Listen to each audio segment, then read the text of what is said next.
Jetzt geh weiter und steh dich nicht so. Dir passiert schon nix. Ja, mei, Lorenz, wenn's mir heute ein bisschen fürcht. Warum? Nicht so laut. Burgel, du brauchst dich doch nicht fürchten. Ich bin doch bei dir. Ich versprich dir, es wird dir nichts passieren. Und warum hast du dann ganz kalte Hände? Und Britscheln aus sind's auch. Das kommt davon, weil Bei was? ich mir vorhin am Gletscherbach die Hände gewaschen hab. Meinst du, sie ist daheim? Ich weiß nicht. Kann ich einmal klopfen? Bist narrisch. Man sagt doch, dass man sie nie aufscheichern darf.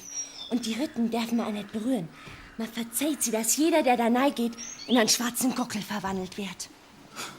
Und du glaubst sowas? Ich mein, allerweil, dir ist das auch nicht ganz geheuer, da? Geh, ich bin nur ein gestandenes Mannsbild. Hab doch keine Angst vor so einer Hex. Psst, Lorenz, das darf man doch nicht so laut sagen. Deine Mutter hat selber gesagt, man darf einer Hex nie sagen, dass sie Hex ist.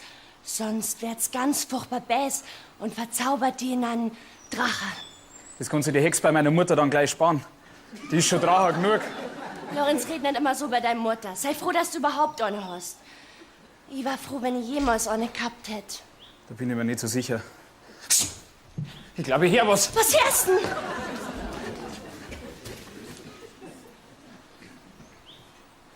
Na, war doch nix. Falscher Alarm.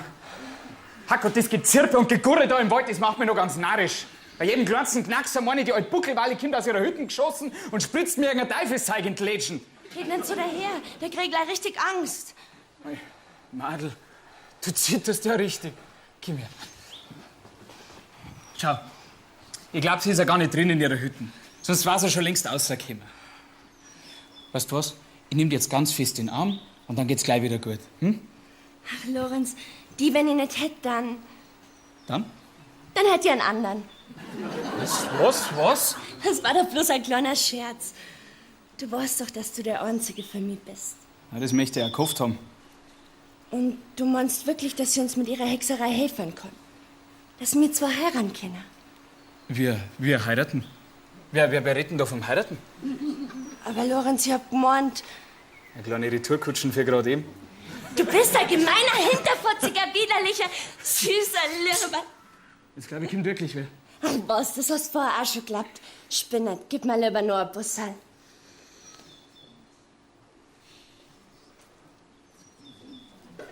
Der Herr sei mit euch. Ja, leck mich doch am Arsch! Und mit deinem Geiste war die richtige Antwort gewesen. Und mit deinem Geiste. Wenigstens eine hat noch einen Anstand unter Gottesfurcht. Nee, Hochwürden, Sie können uns doch nicht so erschrecken. Da bleibt einem fast das Herz stehen. Und was meinst du, was bei mir stehen bleibt, wenn ihr zwei Nicht-Verlobte da rumpusseln sich? Aber was bei einer dann stehen bleibt? Trotz Zölibat? Keine Ahnung. Lorenz! Du hast eine ganz freche Goschen, aber der Herr wird dir vergeben. Kommst ja aus einem Hofner aus, der wo noch weiß, was Sitte und Anstand bedeutet. Stimmt. Und nicht zu vergessen die vielen und großzügigen Spenden von meinem Vater jeden Sonntag im Klingelbeutel. Und sein Geld war mir Alter noch halb so viel wertfertig meinte. Mein lieber Sohn, die katholische Kirche war noch nie bloß aufs Geld aus. Das merkst du ja. Oh, Entschuldigung hochwürden. Das war jetzt nicht so gemeint. Schon recht, mein Kind. Ich weiß ja, dass du nicht nur in einem anständigen, wenn auch armen Haus aufgewachsen bist, sondern auch regelmäßig in Kirche gehst. Im Gegensatz zu dem Heustadel Casanova da. Eher, Herr Oberbischofskardinalsministrant. Das nehmen wir zurück, gell, oder? Oder was? Oder ich! Oder gar nichts, Herr Pfarrer. Der Lorenz macht bloß ein kleiner Scherz. Du kannst dich doch nicht mit dem Herrn Pfarrer kappeln. Hast du gar keine Gottesfurcht? Gottesfurcht, schon, aber keine Angst vor seinem irdischen Personal. Willst du vielleicht mit dem Klerus anlegen? Das kannst du haben. Geh her, wenn's dich traust. Du warst nicht der erste Rotzlöffel, der ein paar hinter die Ohrwaschen gekriegt hat. Von mir! Wenn Sie glauben, ich scheiß mir in die Hosen, bloß weil Sie ein Pfarrer sind, dann haben Sie sie geschnitten. Lorenz, spinnst jetzt. Lass das sein. Gurgel, lass mich. Das ist Männersache. Du Bürschelamo! Geh her, kannst du saubere katholische Watschen haben. Sie. Kanzelkasperl, Sie. Du windig Zwetschgenmandal! Stammtischprediger. Du Fenster Don Giovanni, du! Aufwärts! Lorenz, los aus! Um Himmels Willen, das ist doch unser Pfarrer! Hilfe! Warum holt der keiner? Was ist denn da für ein Husen los? Ja, seid ihr von allen euren Geister verlassen? Ihr weckt mir meine ganzen Kobolde auf. Und wen haben wir denn da, der sich da so dreist drauf von meiner Hütten? Den Bickelbauer Lorenz. Oder wie ich den nenne, den Busselbazi von Fenstalhausen. Oh, Walli, bitte nicht so festziehen. Reiß mir doch mein Ohrwaschel aus. Und war das ein Problem? Ja, freilich, das brauche ich doch noch. Das kann ich doch nichts mehr hören. Du hörst doch sowieso nicht auf das, was andere sagen. Und außerdem brauche ich gerade ein kleines Zaubertrankerl gegen Schwerhörigkeit. Da kann ich ein frisches Ohr von einem unbefleckten Jüngling gut brauchen. Unbefleckt, dass ich nicht lache. Ja, und wen haben wir denn da? Den Herrn Pfarrer. Oder wie ich den nenne, der Segensalberer aus Beichtstuhlbeuren. Mein Walli, lass mein Ohr aus, bitteschön! Das tut ja weh! Ja, dein Ohrwaschel ist sicher das Unbeflecktere von euch zwei. Aber mit dem Jüngling haut's halt nicht mehr so recht hin. Ich sehe schon, eure Lauscher taugen nichts für mein Zaubertrank. Mei, hast du einen Zug drauf? Das muss man da lassen. Lenz, tut's nur weh. Geh, das bisschen macht mir doch nichts aus. Standens manchmal kennt keinen Schmerz. Du bist ein richtiger Held. Held, das werden wir ja gleich sehen. Komm mal her zu mir. Oder hast du Angst, du Held? Ah, ich hab da keine Angst. Schon gar nicht vor so einem alten, runzligen Weib wie dir. Ja, dann kannst du mir ja der Handteil geben. Gib schon her, ich werd's dir nicht abhacken. Ich hab heute keinen Appetit auf frische Burschenfinger. Ich will bloß ein bisschen drin lesen. In meiner Hand? Ah, da wird nicht viel drinstehen. Jetzt gibt's hier schon. Vielleicht steht ja was über uns zwei drin. Du weißt schon wegen dem, weswegen wir eigentlich daher gekommen sind. Du meinst, da steht vielleicht drin, wenn wir zwei heiraten können? Heiraten? Hab ich das da richtig verstanden? Ja, das haben Sie richtig verstanden, Herr Pfarrer. Aber bitte schon Song 6 meinem Vater oder die Leid vom Lorenz. Der Bürgermeistersohn und das Waisenkind vom Kartoffelbau. Das geht ja nie. Vielleicht ja doch. Vielleicht ja doof, vielleicht ja nicht. Vielleicht ja früh, vielleicht ja spät. Vielleicht schon heute oder erst morgen. Vielleicht bringt's Freude, vielleicht bloß Sorgen. Ja, gib schon her deine Griffe, sonst kann ich gar nichts lesen.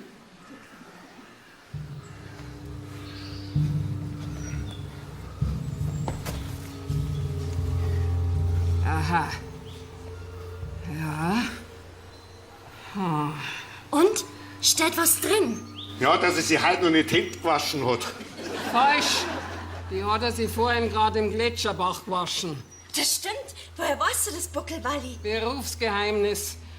Und weiter kann ich sagen. Was über unsere Zukunft? Ja, dass ihr euch morgen auch wieder die Hände waschen werdet. Leider sind heute so viele störende Strahlungen da, weswegen ich die Zukunft nur verschwommen sehen kann. Haben Sie das gehört, Herr Pfarrer? Ja, eine katholische Strahlungen stören. Sei stark, Walli muss sich konzentrieren. Aber aus der Vergangenheit kann ich was sehen. Und das ist noch gar nicht lang her, das war erst letzte Nacht. Letzte Nacht? Ah, da kann nicht viel sein, da hab ich geschlafen. Ja, das schon, aber du warst nicht allein. Was? Lorenz, ist das wahr? Geh, Schmarrn, nein, Du siehst ganz deutlich. Du bist nie allein, wenn du in deinem Bett liegst. Was soll denn das, Burgel? Burgel, das darfst du nicht glauben. Ich hab kein anderes Madel außer dir. Wer redet denn von einem anderen Madel? Sodom und Gomorra. Sag mal, spinnst du? Jetzt lass meine Hand wieder aus. Willst du leugnen, dass du jede Nacht eng umschlungen, Arm in Arm einschlafst? Ja, das ist gelungen. Mit wem denn? Ha? Mit deinem Kuscheltier. Was? Mit einem Stoffviecher, das ist wahr. Also sowas brauche ich mir da nicht sagen lassen. Ich geh doch nicht Arm in Arm mit meinem Lamperl ins Bett. Lamperl, nennst du das so? Meistens lieb, da mag ich dich ja gleich noch viel mehr. Jetzt lass wieder alle in Ruhe. Ich geh jetzt heim und wenn du mich wirklich gern hast, Burgel, dann kommst du mit. Wart doch, Lenzi, das macht doch nichts. Madel, wart! Komm später noch mal vorbei, wenn ich wieder allein bin. Dann kann ich euch schon helfen. Ich und der Lord zu dir in den Wald. Ich weiß nicht. Wird dein Schaden nicht sein, Kind. Vertrau mir. Also gut, du wirst mich schon nicht fressen. Ich friss keine anständigen Madel. Nur Pfarrer. Hä? Wenn er nicht zach ist. Jetzt rennt einem Lorenz schon nach. Für Gott, Herr Pfarrer, und gelobt Herr Jesus Christus. In Ewigkeit, Amen. Und ein schöner Gruß an sein Lamperl. Mei, Walli. Was hast du da wieder gemacht? Hexerei. Ach, es gibt keine Hexerei nicht. War die Kirche aber lang anderer Meinung. Wir sind aber nimmer im Mittelalter. Da bin ich mir manchmal nicht so sicher. Was willst du überhaupt bei mir im Wald? Bist du schon seit Jahren nicht mehr da gewesen? Das muss ja was wichtig sein, wenn du dich zu mir hertraust. Du brauchst ein kleines Zaubertrankerl gegen Hämorrhoiden. Woher weißt du das von meinen Beschwerden? Ja, diesmal war's bloß geraten. Aber wenn einer so verkniffen ist wie du, dann kann er bloß was am Hintern haben. Walli, Jetzt stell dich nicht so. Oder am Fahrer keinen Hintern. ich bin wegen was ganz anderem da. Dann red. Gefällt dir eigentlich deine alte Hütte noch? Was ist denn das für eine Frage? Ja, ich meine halt, dass die Behausung eher einer Bruchbude gleich schaut. Und ein bisschen klar ist doch sicher auch, oder? Seit wann interessierst denn du dich für mein Häusl? Magst mit einziehen? Wird halt ein bisschen eng. Schmarrn, dass wir zwei zufällig miteinander im Waisenhaus aufgewachsen sind, das ganz schon. Aber ich finde halt, du hast was Besseres verdient. Willst du mir neue Hütten bauen auf Kosten von der Kirche? Na, baut war's schon. Welches Haus in deiner Gemeinde steht denn gerade leer? Ja, es ist ja nicht direkt in der Gemeinde. Weißt, das liegt so traumhaft schön. So was haben wir ja gar nicht da. Wo war denn das Traumhaus? Nicht weit weg. Bloß halt drin. In die Berg. Aha. Das ist also gar kein Haken. Das ist eine ausgewachsene Harpuna. Magst du die Berg nicht? Ganz im Gegenteil. Aber darum geht's nicht. Ich werde nämlich das blöde Gefühl nicht los, dass dir einzig und allein darum geht, dass du mich loswärst. Hab ich recht? Wundert's dich vielleicht? Du bist halt einmal die Dorfhex und jagst die Leute Angst ein. Und dass ich als Pfarrer nicht viel halt von deinen unchristlichen Rumspuckereien, das ist ja kein Geheimnis nicht. Du, wir kennen uns von klar auf und haben als Kinder viel gestritten. Wir sind halt grundverschieden. Deswegen war es besser, dass du das endlich einsiehst und weggehst von da. Erstens haben wir nicht gestritten als Kinder. Du hast einfach nur blärt, wenn ich die im Schwitzkasten gehabt hab. Und zweitens ist es doch nichts Neues, was du mir da predigst. Ich hab dir versprochen, dass ich mich aus dem Dorfleben raushalte. Und das tue ich auch. Was kann ich dafür, wenn die Leute zu mir in den Wald kommen und mich im Rat fragen? Es spricht sich halt rum, dass ich manchmal mehr für sie tun kann, als wie der Bader oder du mit deiner Rumbeterei. Also wann bist du ausgerechnet heute zu mir gekommen, um mich davon zu jagen? Ja, ich hoffe, du kommst zur Einsicht und verschwindst. Aber das hätte man denken können, dass du wieder stur bleibst. Wieso? Ich hab doch noch gar nicht gesagt, ob ich auf dein Angebot eingehe. Heißt das, du überlegst es dir noch? Für die gern. Ich überleg's mir. Dank da, Wally, dann hab ich dir ja Unrecht. Du, das tut mir wirklich leid. Ja, dann mach ich mich mal wieder auf den Weg, gell? Du Johannes, Ja, Wally? ich bin fertig mit dem Überlegen. Ja? Ich bleib da. Fix! Nicht Flucher hochwürden, sonst kommt der Teufel und holt die in die Hölle. Oder gibt's einen Teufel auch nicht? Das hätte ich mir denken können. Du bist und bleibst der Hex. Ich hab gemeint, es gibt keine Hexen. Tu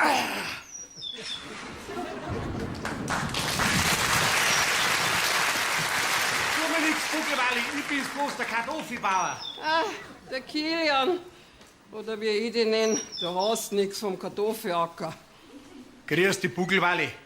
Ich hoffe, ich störe dich nicht bei irgendwelchen Hexereien. Nein, du störst mich bei gar nichts. Geh noch her zu mir, ich beiß nicht. Ich weiß, ich kenn dich auch schon lang genug.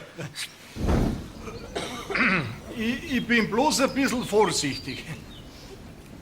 Was ist denn das für eine greisliche Brühe?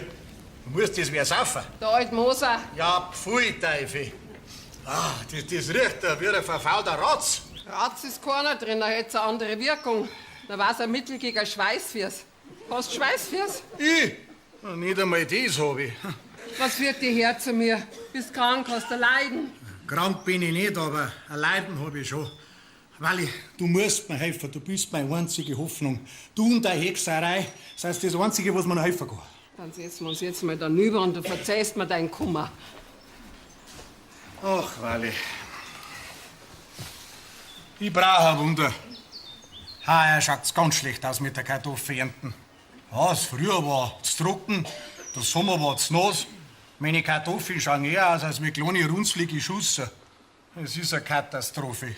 Und ausgerechnet in dem Jahr.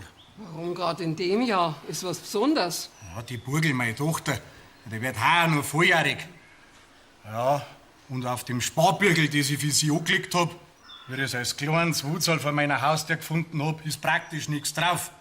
Wenn ich es jetzt so sehe, fast erwachsen, bui, sauber und anständig, denke ich mir oft, schade, dass es nicht meine eigene Tochter ist. Aber du bist doch wie ein richtiger Vater zu ihr. Das stimmt.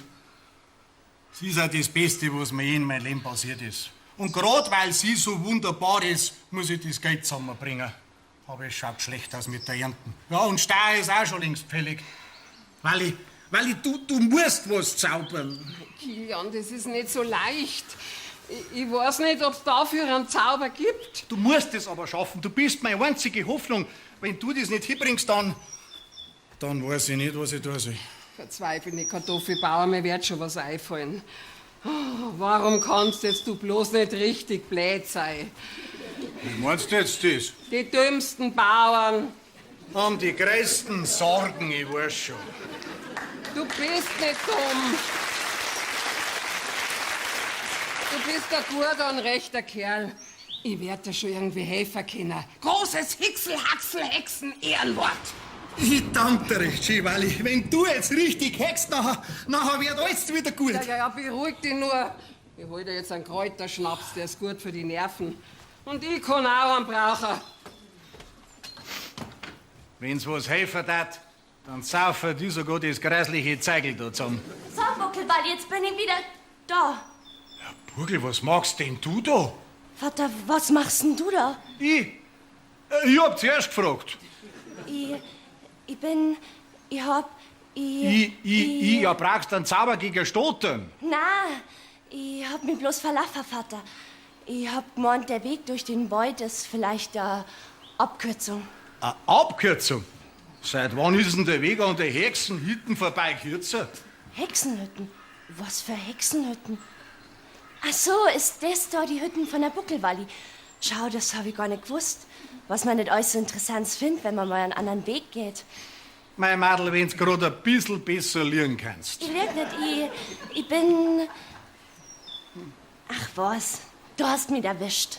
Genau, und jetzt sagst du deinem Vater die Wahrheit. Die Wahrheit. Die ganze Wahrheit. Auch wenn ich es mir schon denken kann. Du weißt, warum ich da bin. Natürlich. Kennt ja gut genug. Schau, Madel. Ich weiß doch, dass du dir genauso viel Sorgen um unser Ernten machst als wie ich. Ja, genau, die Ernte. Ach, Vater, jetzt hast du mich mal wieder völlig durchschaut. Ich kann einfach nichts vor dir verheimlichen. Ich bin ja ein schlauer Vater. Auf alle Fälle bist du der beste Papa auf der ganzen Welt. Ja, da wird mein Schnaps wohl nicht mehr benötigt. Wenn man so liebe Bussal kriegt. Wer ist denn das junge Madel? Das ist die Burgel, meine Tochter. Ja, komm, gib der Walli die Hand. Ja, sie tut da schon nichts. Geh zu. Denkt da nix, Dirndl. Ich versteh schon, wenn man alten Hex wie mir nicht gern die Hand gibt. Besonders, wenn man ihr noch nie vorher begegnet ist, gell? Ja, richtig. Wir sind uns ja noch nie vorher begegnet. Wir auch. Sie ist ja so schüchtern und brav und sie hilft mir recht viel daheim. Und macht mir sonst nur eine Freude. Ja, sie hat auch keine Geschichten mit so irgendwelchen Bazi-Burschen. Und ist immer ehrlich. Ein Wundermadel ist direkt. Hey, jetzt auf, Vater, und lass uns jetzt schön heimgehen. Was, ihr wollt schon gehen? Und was ist mit dem Kartoffelzauber? Ja, kannst du den heute schon machen? Nein, natürlich nicht, aber anfangen müssen die schon. Und wenn ich mir's recht überlege, dann brauche ich die zwar nicht, aber die Anwesenheit von deinem Madel war schon sehr hilfreich. Was sage ich, die ist sogar zwingend notwendig. Wie das? Ich glaube nicht, dass ich dir das erklären muss. Also jetzt verschwind. Und in einer halben Stunde kommt die Burgel dann nach. Madel, kann ich dir allein lassen, hast du keine Angst? Geh ruhig. Bisher fürchten tue ich mich schon. Aber wenn's dir und der Ernst was hilft, dann bring ich gern das Opfer. Also gut, nachher mache ich mich wieder auf den Weg. Vierte Gott, Bugelweile. Und schau mal, vergeht's für deine Hilfe. Madel, kommst nachher gleich heim, gell? Du kannst ja lernen, ohne rot zu werden. Ich bin stolz auf dich. Ich weiß auch nicht, woher ich das hab. Muss wohl von meinen richtigen Eltern sein. Wer sein Kind aussetzt, ist sicher ein Meister im Lernen. Wer weiß das schon. Und außerdem ab und zu ein kleiner Schwindel hat noch keinem geschaut. Flunkern ist auch eine Sünd. Morgen geh ich gleich zum Pfarrer zum Beichten. Ja, da bist du an der richtigen Stelle, wenn es ums Schwindeln geht. So, was willst du jetzt von mir? Ah ja, du willst den Bichelbauer Lorenz heiraten, stimmt's? Er ist so ein lieber, netter, schneidiger, gescheiter, kräftiger, ehrlicher. Ich hör nur grad auf, sonst verschauke ich mich ja noch in den Burschen. Aber für seine Leid bin ich zu arm und für meinen Vater sind die Bürgermeisters Leids Großkopfert. Und der Lorenz hat ja auch gerade nicht den besten Ruf, was Madel angeht. Aber das ist alles vorbei. Das hat er mir bei Allerheiligen geschworen. Dann ist sicherlich richtig, wenn er das schon geschworen hat. So, und jetzt setz dich mal daher und streck mal deinen linken Fuß her. Den linken Fuß, was hat er mit dem Heiraten zu tun? Frag nicht lang, lass das Maisach sein. Her damit. Aber die sind jetzt nicht gewaschen. Mach dir keine Gedanken. Wer den Hintern vom alten Moser kennt, den haut nix mehr um. So, jetzt schauen wir einmal. Bist du noch Jungfrau? Freilich bin ich nur Jungfrau, was für eine Frage. Gut. Dann muss ich dir jetzt ein bisschen von deinen Zehennägeln abschneiden. Sind eh schon zu lang.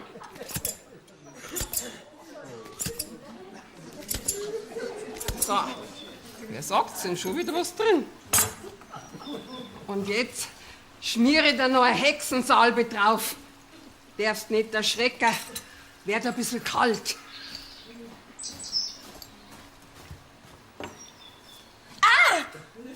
Und jetzt der Zauberspruch.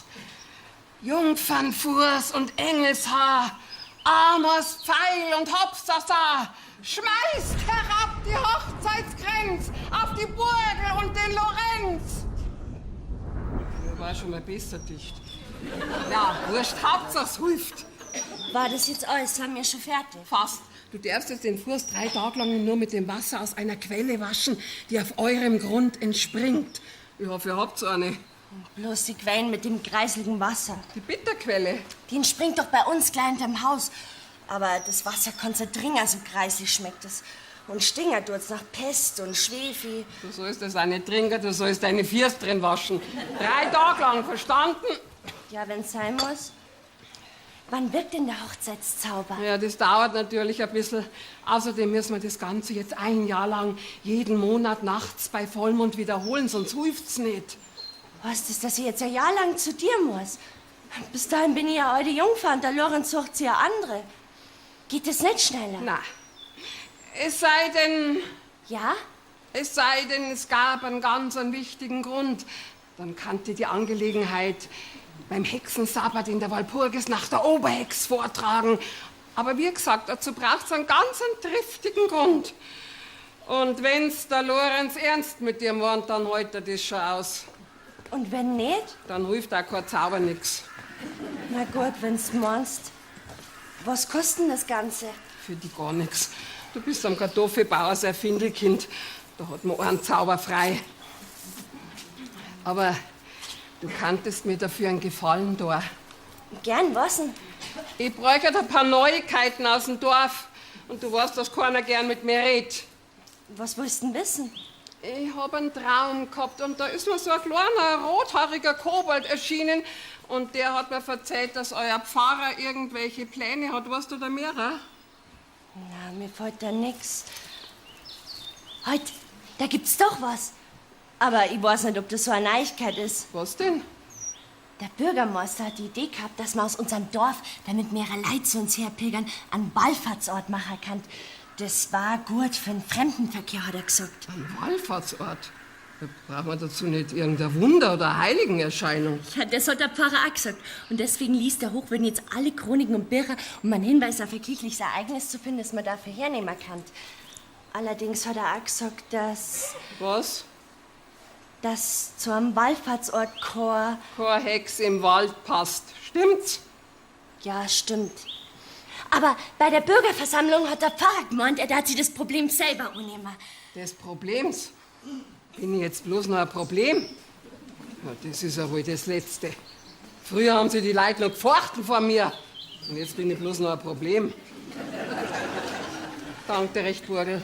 Du musst jetzt gehen, ich hab noch was zum Tor. Und wie schaut es jetzt aus mit der Kartoffelernten? Ach so, das muss ich auch noch machen. Ja. Sag mal, habt ihr die Bitterquelle schon mal amtlich untersuchen lassen? Na, wieso? Ja, nur so. Wart! Wenn ihr frisches Quellwasser braucht, könnt ihr jederzeit kommen und uns holen. Du bist ja kein Hex, sondern ein Engel. Man hätte die Flügel und bräuchte keinen Besen zum Fliegen. Also jetzt verschwind endlich.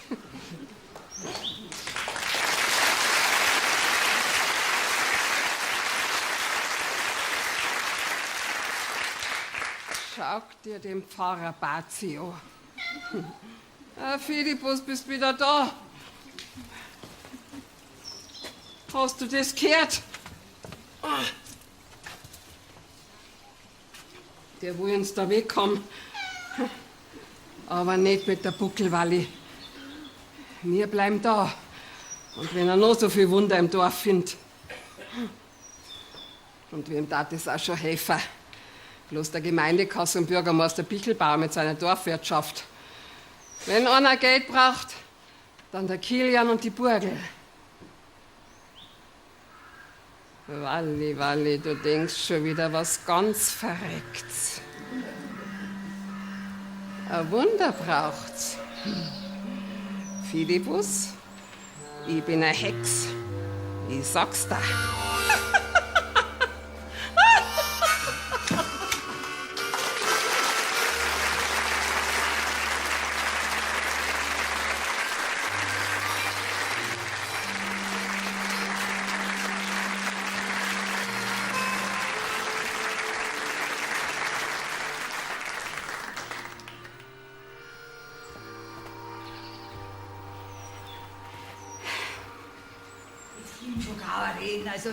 Also glaubst du das? Nein, das ist ja nicht zum Erwarten. Seid ihr endlich auch schon da? Mei, Bichelbauerin muss schon entschuldigen, aber die Karin, die macht sich ja fast in die Hosen vor lauter Angst. Ich muss gar nichts entschuldigen.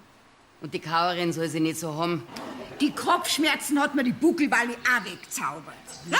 Und jetzt hol ich's Trankerl ab, dass sie gegen die Hämorrhoiden, also gegen die Schüsse am Hintern von meinem Schwiegervater braut hat. Ja?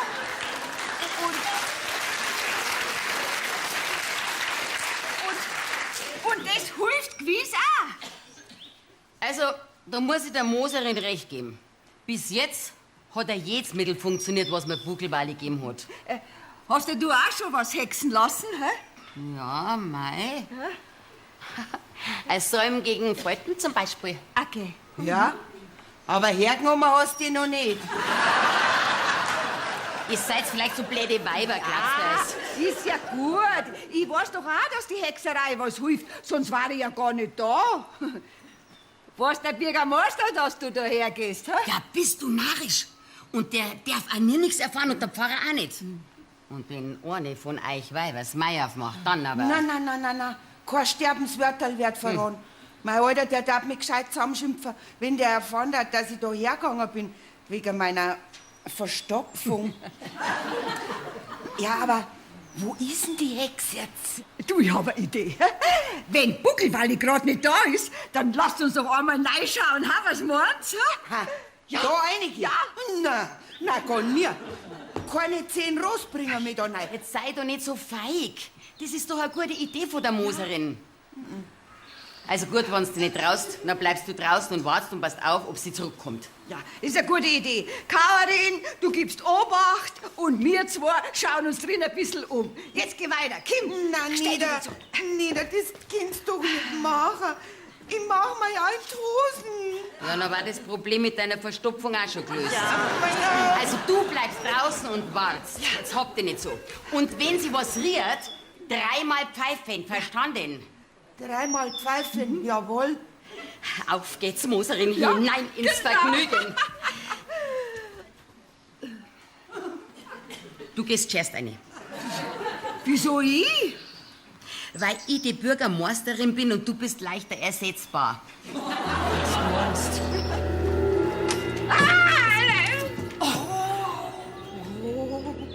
Um Gottes Willen. Mei, wenn das bloß gut geht.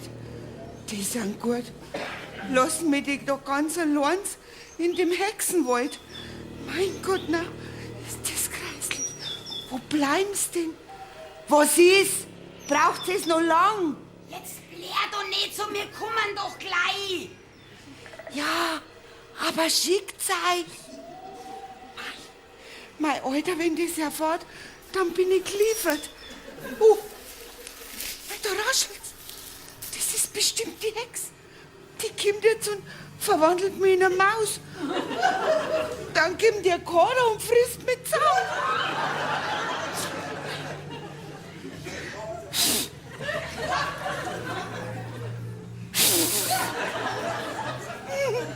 Naja, ich kann ja gar nicht einmal pfeifen.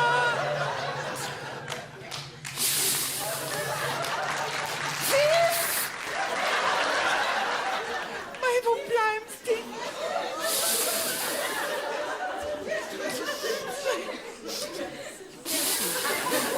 Grüß dich. Oh, Du bist doch die Karin aus dem Dorf. Was willst du bei mir? Ich bin die Buckelwalli. Hast du die Sprache verschlagen? Ja, das werden wir gleich haben.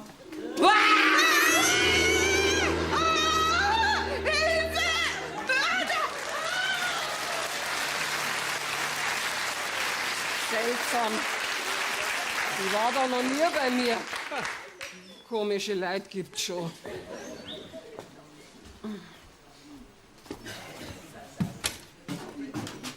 Ah, da stinkt's ja herin, wie wenn der Teufel persönlich zu Besuch war.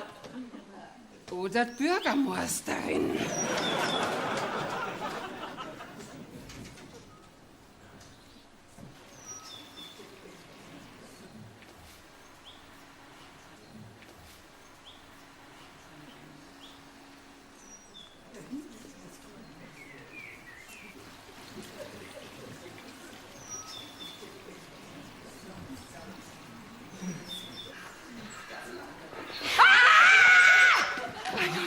Du bist das bloß Moserin. Gott sei Dank, ich hab schon gemeint, die Buckelwalli. Was ist...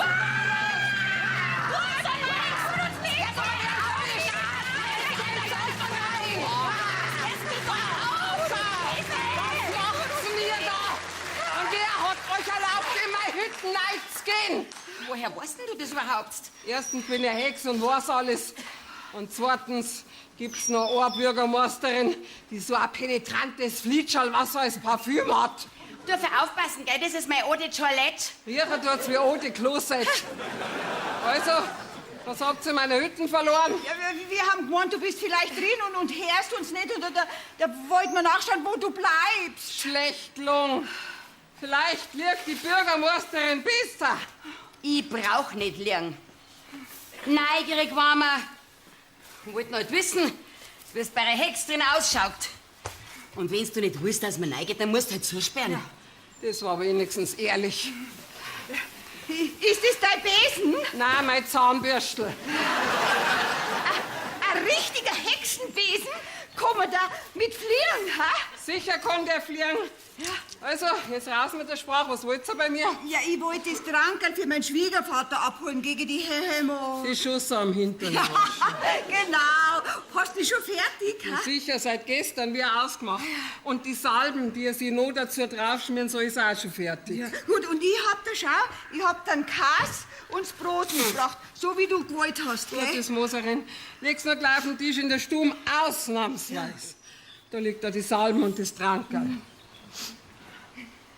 Und du, Bürgermeisterin, was willst du heute von mir? Nicht viel. Bin bloß mit der Moserin mitgegangen.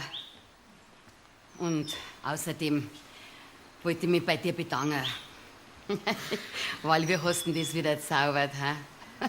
Mein Bruder, der Lorenz, hat gestern Nacht zum allerersten Mal ohne sein... Also, weißt schon, schlafen. Wie hast du denn das wieder gemacht? Das war ein ganz schwieriger Zauber. Da müsste ich eigentlich noch was von dir verlangen. Was soll der Schaden nicht sein? Ich bring dir gern wieder was vorbei. Wie war's denn mit einem frisch schlachten Gansal? Ganz war mir recht. Aber was ist mit der Gans? Du bist der bläde Gans. Also, Moserin, komm, packen wir's wieder. Für die Buckelwale und nichts für ungut, dass wir einfach in der Hütte rein sind. Ja, schon recht. Aber bevor ich verschwinde, hätte ich noch was, Bürgermeisterin. Was ist, Walli? Red? Ich hab letzte Nacht einen Traum gehabt und da hab ich gesehen, wie er Liebs und Sitzams Madel Hochzeit gefeiert hat. Ja, was geht das mir? Ja, wahrscheinlich war der Bräutigam dein Bub, Ja, halt gell? doch du dein Goschen und tu den depperten Besen weg. Na ja, das stimmt schon. Dein Bub war der Hochzeiter. Das ist ja ganz was Neues. Mein Bub und heiraten. Ja, alt genug ist er. Na, war die Zeit als Dorfhaludre endlich auch vorbei. Und wer ist nachher die Braut? Das ist ja das Wunderbare an der Geschichte. Die Burgel, die Tochter vom Kilian. Was? Ha! Das bangert Findelkind von den Kartoffelbauern. Na, Wally, sei mir nicht böse, aber das war eher ein Albtraum. Und der wird sie bestimmt nicht erfüllen. Weil, bevor mein Bub das Armerhausdändl da heiratet, da schmiere dem gestinkerten alten Moser nur sein Hintern so einhändig ein. Vierte nachher. Also, wie redest du über meine Ja, weißt du was? Mein du und das da. Hör doch du mal auf. Nein, Fach, zum Fach, ganz einfach. Hör doch du mal auf.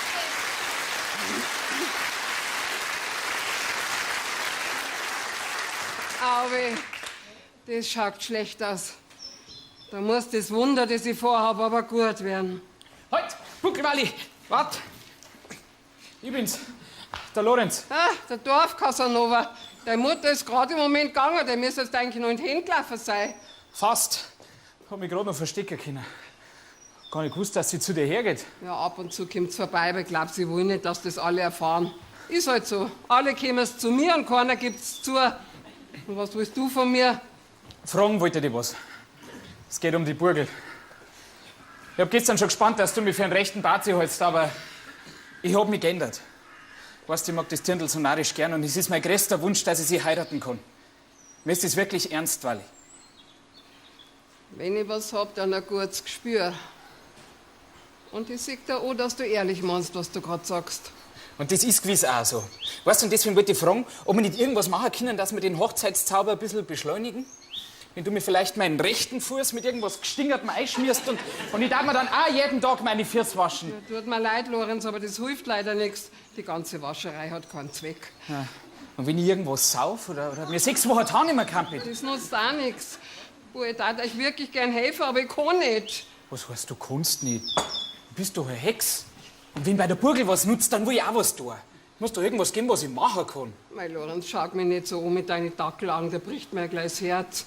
Wenn ich hexen kann, dann tat ich das schon. Was? Wenn ich hexen kann? Ja, So, das heißt, du kannst gar nicht hexen? ja was? Walli, schau mir in die Augen und sag mir die Wahrheit. Kannst du zaubern? Lorenz, lass mal bei Ruhe. Oder ich verwandle die in einen Laubfrosch. Nein, kein Wort, glaub ich da. Mach's doch. Ich hab keine Angst. Reiz mich nicht, sonst bist verloren. Warst nicht der erste Prinz, der sich in einen Frosch verwandelt. Ja, tu nur zu, dann quack ich dir nächtelang die Ohren voll, dass du kein Auge nicht mehr zumachst. Ich hab dich gewarnt. Verschwind oder ich mach ernst. Gut, dann geht's los. Adleraug und Krähenfeder. Willst immer noch nicht verschwinden? Na, ich bleib. Adleraug und Krähenfeder. Ja, das hast du schon mal gesagt. Unterbrich mich nicht.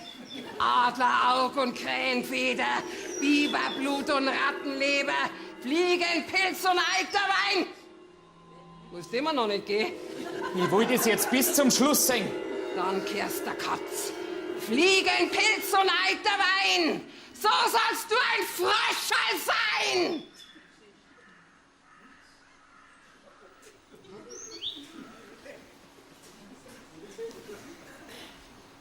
Muss ich jetzt quaken? Nein, musst nicht. Jetzt ist alles vorbei.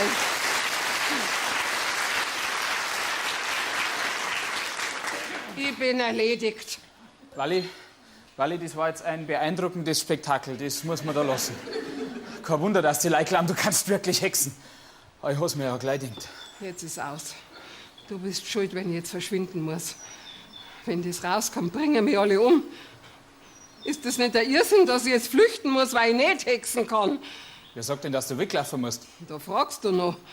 Du hast doch die Leute immer noch geholfen mit deinen Rumhexereien. Warum sind sie jetzt auf einmal nicht mehr dankbar sein dafür? Weil die Leute so sind, die wollen die Wahrheit nicht sehen. Sie haben an meinen Hokuspokus geglaubt und dann sie betrogen fühlen. Dann sollen sie es auch nicht erfahren. Wenigstens nicht von mir. Ist das dein Ernst? Mei, du bist wirklich ein anständiger Bub. Ich sag's dir, die Burgel hat ein gutes Gespür. Aber wenn du gar nicht hexen kannst, dann bringt ja die ganze Fuhrseilschmiererei von der Burgel auch nichts. Mit dem Heiraten schaut's noch genauso ausweglos aus wie vorher. Nicht ganz. Ich hab da nämlich so eine Idee, wie man deine Eltern vielleicht umstimmen kann. Was für eine Idee? Das zeige ich dir jetzt. Geh mit, dazu müssen wir ein Stückerl gehen. Wally, das mit meinem Lamperl, das hat dann meine Mama erzählt, gell? Wer denn sonst?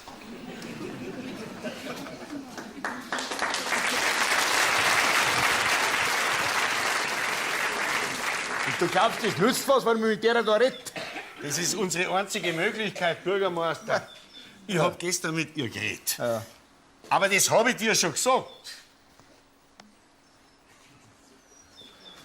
Ja, was ist jetzt? Ja, na geh halt rein in die Hütten und schau, ob's drin ist. Walli, bist du da? Sie scheint gerade nicht daheim zu sein. Ich hab ja nicht den ganzen Tag Zeit. Ich hab noch eine Gemeinderatssitzung, mein Wirtshaus ist voll. Ein bisschen mehr Einsatz hätte ich schon von dir erwartet. Schließlich ist es auch in deinem Interesse, dass wir ein Wallfahrtsort werden. Und es war auch nicht schlecht für dein Wirtshaus, oder? Buckelwalli, tu mir nix, ich bin's bloß der Kartoffelbauer. Der hat uns gerade noch gefällt. Kartoffelbauer, kannst du hergehen. Sind bloß wir da. Der Bürgermeister und der Pfarrer. Grüß Gott beieinander. Grüß dich. Ja? Was treibt denn die zu der alten Hex? Hä? Mich? Nix Besonderes. Und euch? Ja, hat's Walli was angestellt, weil die Vertreter von Glaube und Gesetz für ihre Hütten warten. Seit wann darf denn ein armen Bauer auch schon sowas fragen? Hä? Jetzt reiß dich zusammen, Büchelbauer. Wir hätten mit der Walli was zum Bereden. Wir sind gewiss nicht wegen ihrer angeblichen Fähigkeiten da. Hätt mich auch gewundert. Na ja, ich find's trotzdem ganz gut, dass du da bist. Ich hätte nämlich schon was mit dir zum Reden. Wüsst nicht, was so ein angesehener Großbauer mit einem mittellosen Gemüsebauern zu reden hätte. Der Großbauer nix. Aber der Bürgermeister schon. Es geht um die Gemeindesteuern, die du noch zahlen musst. Seit 3 Monaten bist du im Verzug. Ich habe einen Haufen Geduld und ich bin auch kein Unmensch. Aber jetzt wird's langsam Zeit, dass du einmal ein Geld drüber wachst. Hast du mich? Wenn meine Kartoffeln richtig wachsen, nachher wächst auch zu dir die Steuer rüber. Ah. Aber es schaut schlecht aus zur Zeit. Ja, die Leute, die haben Ansprüche. Die wollen bloß noch Riesenkartoffeln. Die Gemeinde braucht die Geld, also was zahlst. Büchelbauer, komm, sei gnädig. Der Kilian ist ein rechter Mod, der wird schon zahlen, wenn es ihm wieder besser geht. Also gut. Ich gebe ihm noch eine Woche, aber dann ist das Geld fällig. Hast du mich? Was? Bloß eine Woche? Ja, was soll ich denn das ganze Geld hernehmen? Das ist dein Problem und nicht das meine. Bringst du selber, sonst müssen wir dich pfänden. Dann kannst du gleich mein ganzes Hab und Gut samt am Grund haben, weil mehr ist bei mir eh nicht zum Holen. Ja. Kannst du nicht machen, wo soll er denn hin? Der weiß das Land nur, das ist der Gemeinderatsbeschluss und damit passt er. So, und das wird mir die Warterei zu blöd gehen. Wenn's an meiner Anwesenheit liegt, nachher brauchst du nicht gehen. Die verschwindet schon wieder. Ich hab jetzt genug, worüber ich nachdenken kann. Für Gott beieinander. Vierte Kilian. Und du bleibst jetzt da. Ich renn doch nicht 5-mal daher. Und außerdem sollten wir mal über deinen Umgang mit anderen Leuten reden. Was denn für andere Leute? Ja, an Kilian zum Beispiel. Ja, ist das ein Leid? Du kannst doch nicht so herzlos sein und ihm seinen Grund wegnehmen, bloß weil er gar nicht zahlen kann. Steuern, sind Steuern. Und diese nasser Kartoffeljacke geht mir gar nicht so. Das sind Verpflichtungen, denen muss ja jeder nachkommen. So, und jetzt verschwindet die. Du verschwindest jetzt nirgendwo hin. Gut, gut. Dann biesel ich dir jetzt vor die Füße, oder was? Hä? Ach so hast du das Ja. gemeint. Darf ich jetzt geh hoch werden oder brauche ich deine kirchlichen Segen? Sehr witzig. Ja. Wart, ich komm mit. Mit Druck mein Pfarrers Blosen auch schon. Ja, aber britschel mir nicht vor die Füße.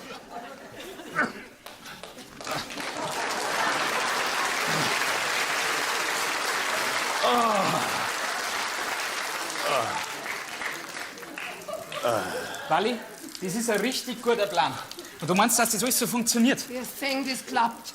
Und wann soll das Ganze stattfinden? Je früher, desto besser. Gut, dass wir gerade noch den Kartoffelbauer getroffen haben und dass der uns erzählt hat, dass er vielleicht schon nächste Woche Haus und Hof verliert. Wo sind jetzt die 2 Witzfiguren, die angeblich vor meiner Hütte auf mich warten? Ah, ich sag das. Ich weiß nicht. Vielleicht ist er jetzt blöd geworden und sie sind wieder gegangen.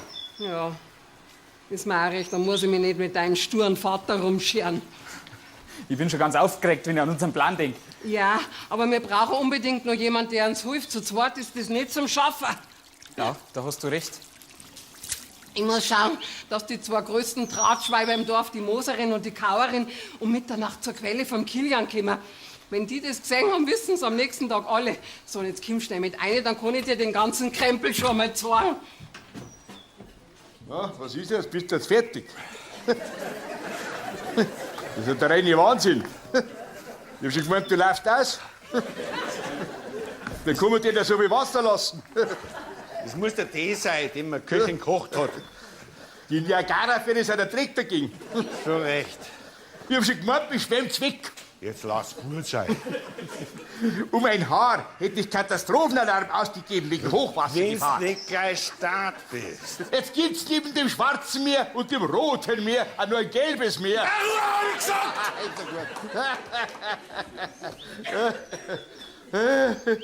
Du, Pfarrer, Hä? nächste doch zur Feuerwehr gehen.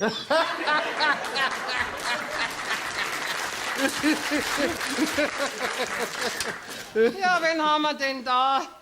Den Herrn Pfarrer und den Bürgermeister Bichelbauer.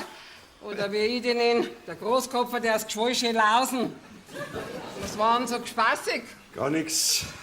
Hast du jetzt eine Verstärkung geholt? Ich mein halt, dass der Bürgermeister dir besser erklären kann, warum das für dich von Vorteil war, wenn du von da weggehst. So. Und was sind das für Vorteile?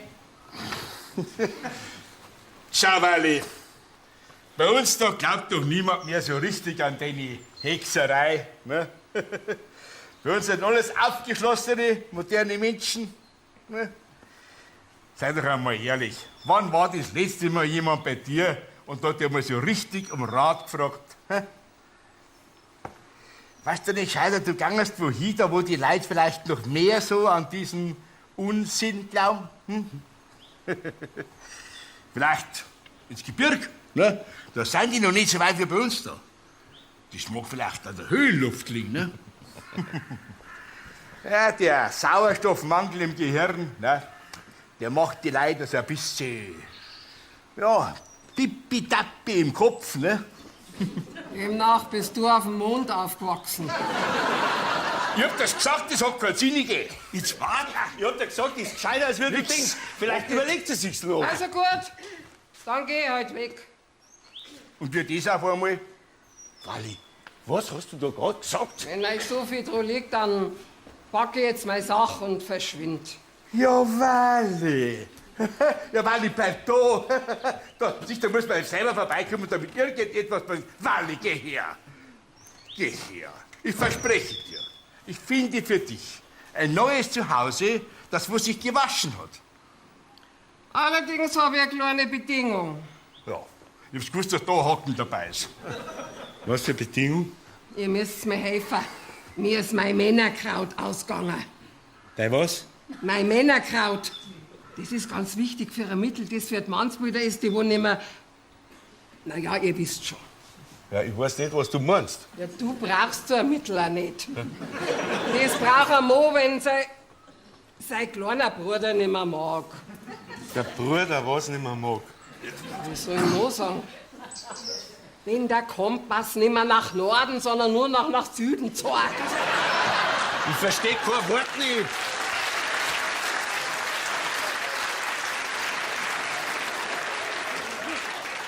Das ist doch ganz einfach, schau, das ist ja... Das ist gar nicht so einfach, dass man das am Pfarrer erklärt. Wenn die Glocken größer ist, als wird der Schwindel. Glocken! Kompass! Von was redst denn es? Also jetzt wird's mir zu dumm. Pass auf. Das war du schon bei der Hosen angelangt. Heiliger! Also, mein... Bimbam! Ja. So kann man auch dazu sagen. Und dafür brauchst du das Männerkraut. Verstehe. Und wir können mir dir dabei helfen? Dieses Männerkraut kann nur von zwei gestandenen Mannsbrüdern gezupft werden, sonst verliert seine Zauberkraft. Ach so, ein Schmarrn. Also gut. Wenn's hilft, dass du dann verschwindest, dann zupft man's aber gleich umgekehrt. Halt nicht so schnell, das kann man nur zu einer bestimmten Zeit machen. Das geht nur um Mitternacht. Ja, glaubst denn du im Ernst, dass wir mitten in der Nacht in den Wald umeinander kreien, damit wir dir dein Grünzeug zupfen, oder was? Das versteht doch, wenn wir ihr helfen, dann wird's vielleicht nur einsichtiger und verschwindet schneller als wir gedacht. Na gut. Dann machen wir's aber die Nacht, damit ich endlich mehr Ruhe hab. Was, gleich heute Nacht? Ja, so schnell hätte ich jetzt nicht. Die Nacht oder gar nicht, such das raus. Also gut. Ja? Dann heute um kurz vor Mitternacht. Wir treffen uns da und gehen dann gemeinsam zur bitteren Quelle. Wohin? Das seht's dann schon. Also dann, bis heute Nacht. Das ist ein Gefett, mein Lieber. Ah, na.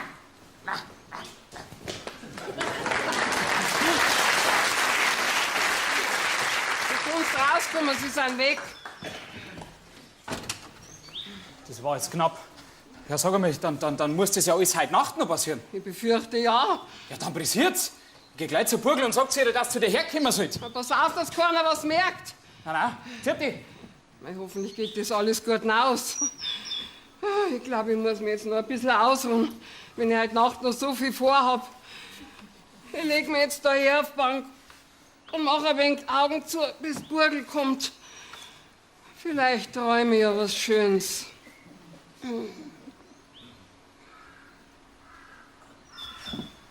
Was Schönes, habe ich gesagt. Nicht vom alten Moser seine Hämorrhoiden. Und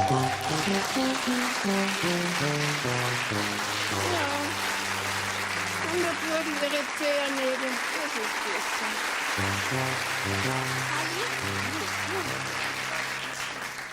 Ich muss mit dir reden. Ich weiß schon, ich auch mit dir. Hat der Lorenz schon geredet mit dir? Ja, schon, aber... Dann weißt du schon alles. Ja, ich weiß das. Wir müssen ein ganz großes Spektakel machen, dass die Leute überzeugt sind. Das ist mir gleich. Ich mach alles, was ihr wollt. Oh Madel, du zitterst ja. Hast du so viel Lampenfieber? Ja, das brauchst du nicht haben, das wird sicher alles gut ausgehen. Weil ich brauch deine Hilfe. Was ist denn los? Ich weiß nicht mehr ein noch aus. Das ist alles so furchtbar. Du bist meine einzige Hoffnung. Was macht dir denn so viel Sorgen? Weil ich glaube, ich bin... Was? Ich krieg ein Kind. Ein Kind? Bist du dir da sicher? Ich glaub schon. Mir ist dauernd speiübel. Na, das sind ja Neuigkeiten. Da kann ich meine Jungfernfußnägel auch wegschmeißen. Und wie kann ich dir jetzt helfen? Ich will das Kind wirklich gern haben. Aber ich mag meinem Vater keine Schand machen. Drum darf das keiner erfahren, auch der Lorenz nicht. Ich hab mir gedacht, es war bestimmt nicht das Schlechteste, wenn das Kind so wie ich bei einem guten Menschen aufwächst. Und jetzt hoffe ich heute, dass du mit deinen Zauberkräften wem findest, der das Kleine dann nehmen kann.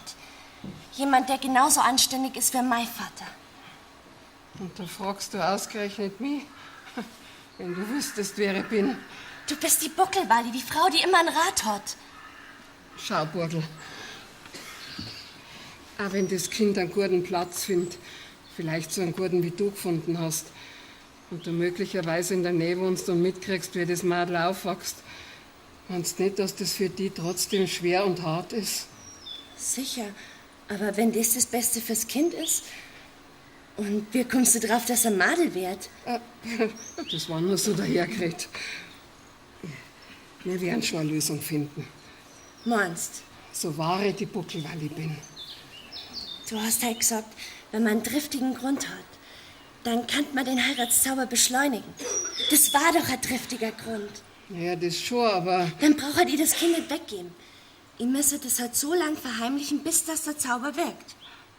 Hat der Lorenz nicht gesagt, dass ich gar nicht was? Ja, nix.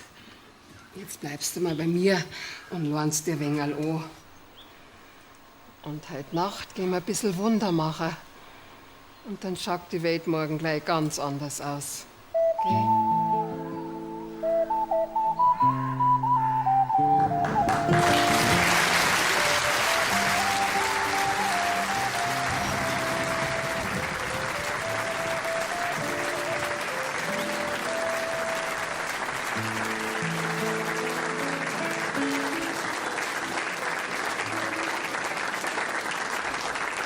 Ich weiß gar nicht, was du hast. So klar sind die doch gar nicht. Zum Schussern haben sie genau die richtige Größe. Dafür schmeckt es bestimmt hervorragend. Ich hab's probiert, selten so was Greisliches gegessen. Vielleicht gibt's ja noch eine andere Verwendung dafür, außer dass ich es für meine Warzencreme brauchen kann.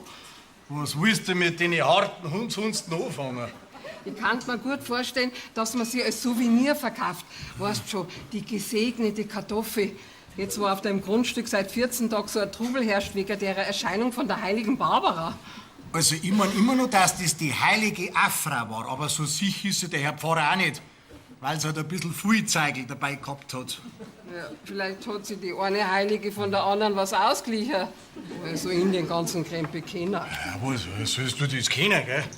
Also da war einmal der Kelch von der heiligen Barbara, der Fichtenzapfer von der heiligen Afra, die Geigen von der Cäcile hat's gehabt und den Kamm von der heiligen Verena. Ein bisschen schwieriger wär's mit dem Brotleib, den sie unterm Arm einzwickt gehabt hat. Der Pfarrer meint, das kann was von der heiligen Notburga gewesen sein. Ja, das war halt eine ganz fleißige Nothelferin. Schön und gut. Aber was, bitteschön, ist das für eine Heilige, die 6 Paar frische Blutwürst um den Hals hängen hat? Die Patronin der Metzger vielleicht. Seit ihrer Erscheinung kommen lauter fremde Leute zu mir. So Studierte von der Regierung. Ja, und sogar einer vom Bischof war da und wollte wissen, wie das alles zugegangen ist. Du, und was die alles anstellen. Sogar ein paar von meinen Kartoffeln haben sie mitgenommen.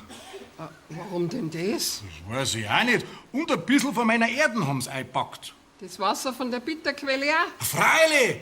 Für mich sind das alle Verrückte. Ja, da kannst du froh sein. Jetzt reißt sie die Gemeinde um deinen Grund. Und wenn's gut verkaufst, dann sind deine Sorgen alle vorbei. Du hast recht. Der Bürgermeister rennt mir fast die Tür ein.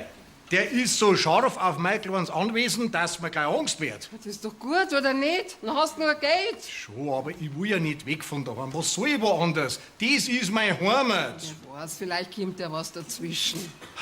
Was kommt bei uns? Ah, grüß dich. Grüß dich, Lenz. Und was gibt's Neues im Dorf? Nicht viel. Die Leute sind aber noch ganz narrisch zwingst der Erscheinung. Besonders mein Vater kriegt sie nicht mehr ein. Die haben gestern im Gemeinderat beschlossen, dass sie bei der Quelle eine Kirche bauen wollen. Auf meinen Grund. Nix wird baut, wenn ich nicht mag. Ja, mein Alter meint, du wärst schon noch verkaufen, wenn der Preis stimmt. Bin ja froh, dass er mir wenigstens Steuer gestundet hat. Aber ich leg keinen Wert drauf, eine gnädige Zeit. Und ich will nicht weg aus meinem Haus. Ja, das wird aber nicht anders gehen, wenn sie das rumspricht. Die Haufen Leute, die dann daherpilgern, die trampeln dir deinen ganzen Kartoffelacker zusammen. Ich pfeife auf den ganzen Schmarrn. Ja, dafür ist jetzt zu spät. Selbst wenn sie das als Vater Morgana herausstellen darf, dann hätt's doch wieder das Problem mit der Steuer, oder nicht? Und was ist mit dem Sparbüchel für die Burgel? Du hast da wieder recht. Ich sag's ja, ich hab keinen Klick. Wie es kommt, kommt's falsch. Ich bin und bleibe Unglücksbauer. Geh, Kilian, das darfst du so nicht sagen. Schau, du hast doch gute Freund. Ein liebes Dichterl. Das stimmt.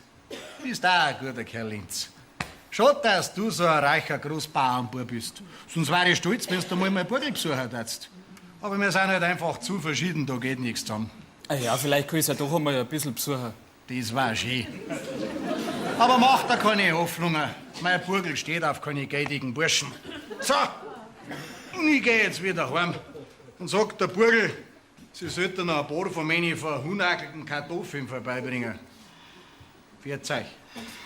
Der arme Kilian. Ich befürchte, wir haben ihm fast noch mehr Sorgen gemacht, als er zuvor gehabt hat. Und dabei habe ich mir so viel Mühe gegeben. Selbst das mit der Säge hat funktioniert. Hat zwar ein bisschen schief gelungen, aber es hat doch seine Wirkung nicht verfehlt. Die Kauerin sagt, dass sie heute noch von der himmlischen Musik träumt.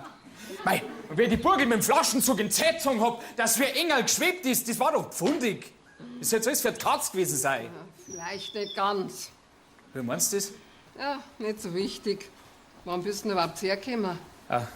Fragen wollte ich was.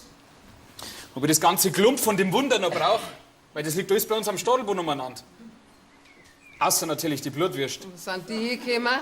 Ich hab selten so eine himmlische Verdauung gehabt. Du kannst das alles wegtun. Es wird kein zweites Wunder geben.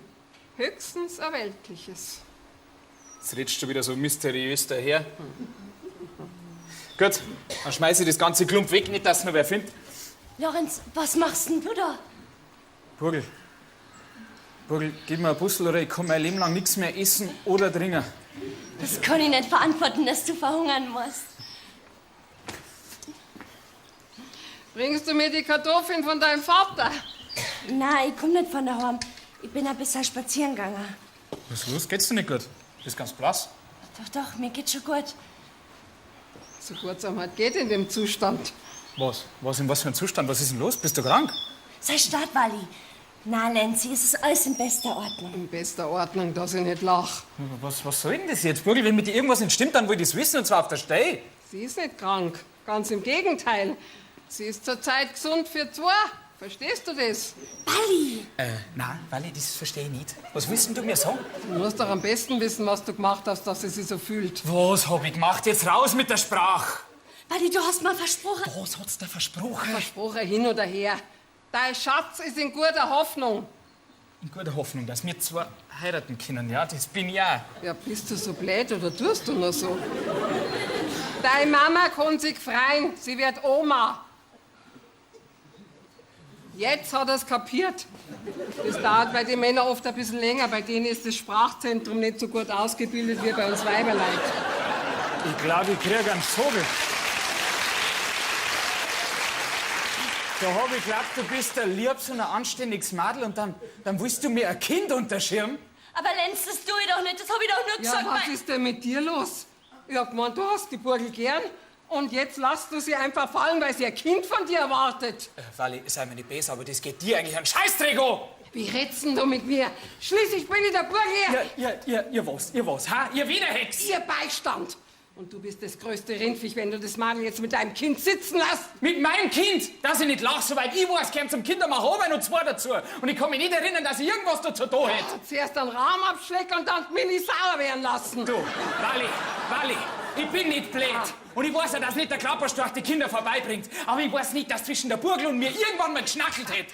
Und die unbefleckte Empfängnis wird auch nicht gewesen sein, oder? Aber dann hätten wir ja endlich unser Wunder im Dorf, die scheinheilige Burgel. Du bist und bleibst der Madler-Ausschmierer und Kammerfinster Hallo drin. Jetzt hört's einmal zu. Verschwind! Ich will dich nicht mehr sehen in meinem Wald. Das brauche ich mir von dir, alten Hexenlügnerin, nicht sagen lassen, gell? Und du, von dir hätte ich das auch nicht erwartet. Ich glaube, du bist ehrlich zu mir, aber du bist genauso eine Dorfschlampen wie die anderen auch. Lorenz, bleib da!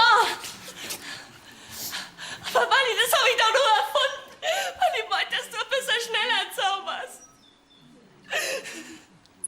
Ja, das kapiere ich jetzt auch schon langsam. Mei, das im Kinderkriegen, da kennst du dich noch gar nicht aus, gell? Mei. Ich muss ja noch. Bleib da, besser nicht. Solange er sich nicht beruhigt hat, machst du das nur noch schlimmer. Wir gehen jetzt rein in meine Hütten und da mache ich dir einen guten Kräutertee für die Nerven. Und dann reden wir noch mal über die ganze Geschichte. In Ruhe. Und ich brauche jetzt einen Schnaps.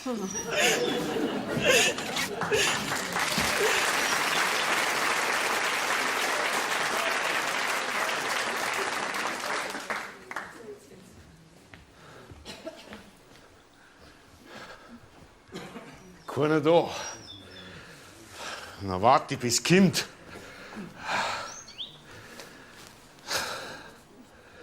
Mir schwirrt mein ganzer Kopf. Hey, grüß dich, Johannes. Grüß dich, Walli. Ja, was ist denn dir über die Leber gelaufen? Habe ich schon wieder was falsch gemacht?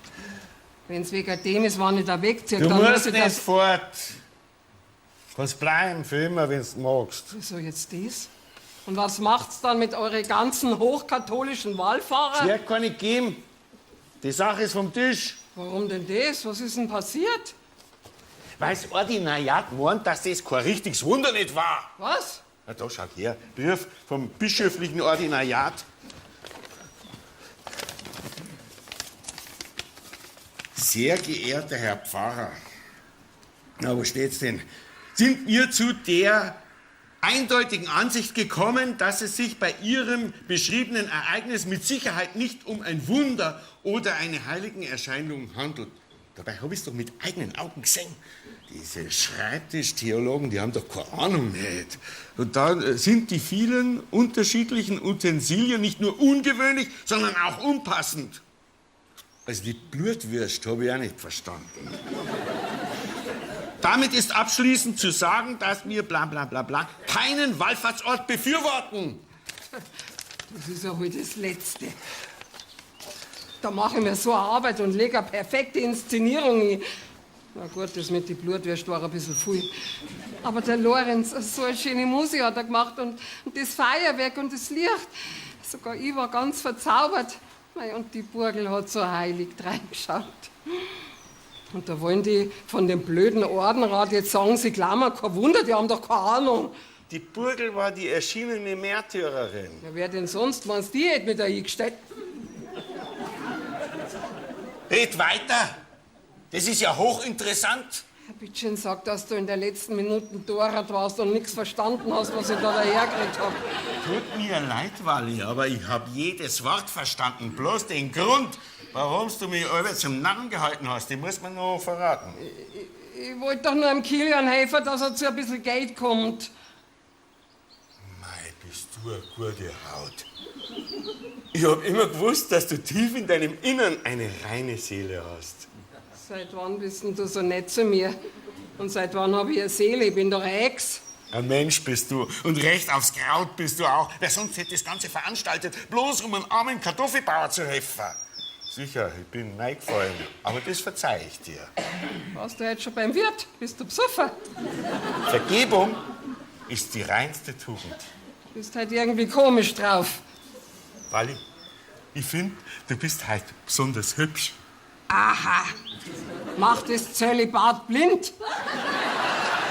Ich stell grad fest, dass du was ganz Besonderes bist. Wenn du eine neue Pfarrersköchin brauchst. Ich stehe nicht zur Verfügung, dass du das gleich weißt. Ich brauch keine neue Köchin nicht.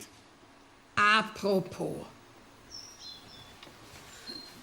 Weißt du, wie es Kindermacher geht? Aber sicher weiß ich das, Walli. Was für eine Frage an einen Pfarrer. Da drin sitzt nämlich ein 20-jähriges Dirndl, das meint, dass mein Kind allein schon vom Busseln kriegen kann. Nein, in dem Alter war noch nicht einmal ich so naiv. Das darf ich jetzt nicht unbedingt unterschreiben. Und warum verzeihst du mir das Ganze? Ja, so wie es ausschaut, braucht das Dirndl auf jeden Fall eine kleine Nachhilfe in Sachen. Sprich's nicht aus, ich weiß schon. Wer ist es denn? Und warum muss ich das machen? Das Madel ist die Burgel. Und du bist der Richtige, weil du ein Mo bist. Was bin ich? Ein Mo. Ach so. Aber in dem Fall bin ich, glaube ich, der Falsche. Warum machst du das nicht? He? Du hast doch da viel mehr Erfahrung.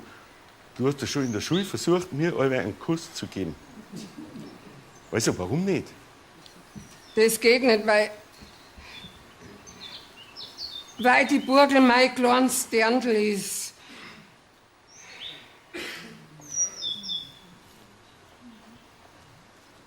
Sag das nochmal. Stehst du eigentlich immer unter einem Beichtgeheimnis?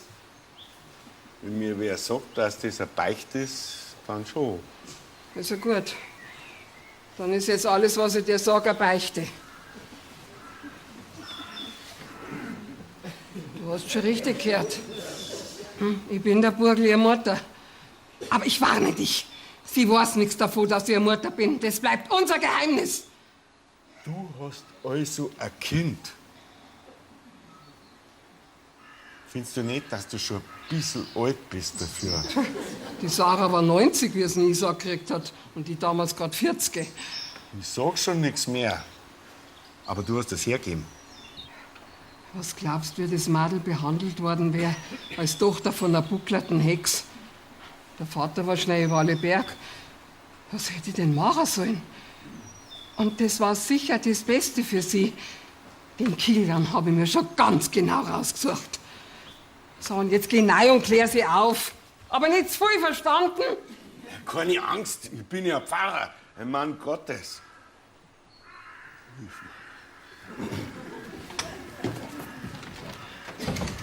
Jetzt muss ich nur noch das Rindviech von Lorenz einfangen.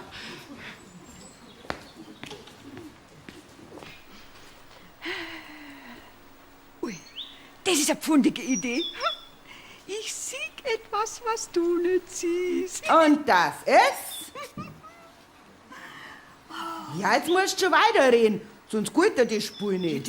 Das ist unser Pfarrer mit der Burgel. Gemoserin. Du musst schon etwas sagen, was auch wirklich da ist. Ja, und wie das wirklich da ist. Ha? Ja. Was wir?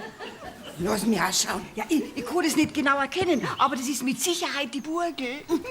Jetzt geh weiter, tu mal dein Brauereiortschaft nicht mehr Ja, sauber. Mal schau, und den Arm hat er so um sie rumgelegt, gell? Das ist ja wirklich unser Herr Pfarrer. Was deren denn die da? Nach Stricker schaut das nicht aus. Ja, aber du wärst doch nicht glauben, dass die Burgel und unser hoch würden. Ja, ich glaub gar nichts, aber die Fakten sprechen für sich, gell? Ja, und jetzt schau, jetzt macht er auch noch so komische Bewegungen mit der Hand. Du, die schaut ja fast so aus, als ob er ihr erklärt, wie... Karin macht Augen zu, das ist bloß für Erwachsene.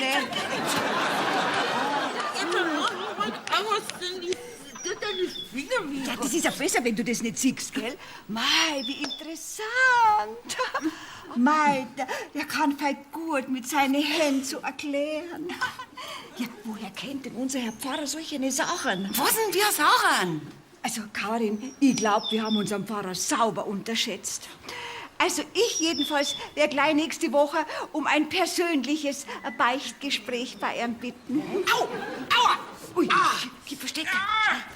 Jetzt sträub dich nicht so, sonst reiß ich dir dein Ohrwaschen doch mal aus. Lass mich aus!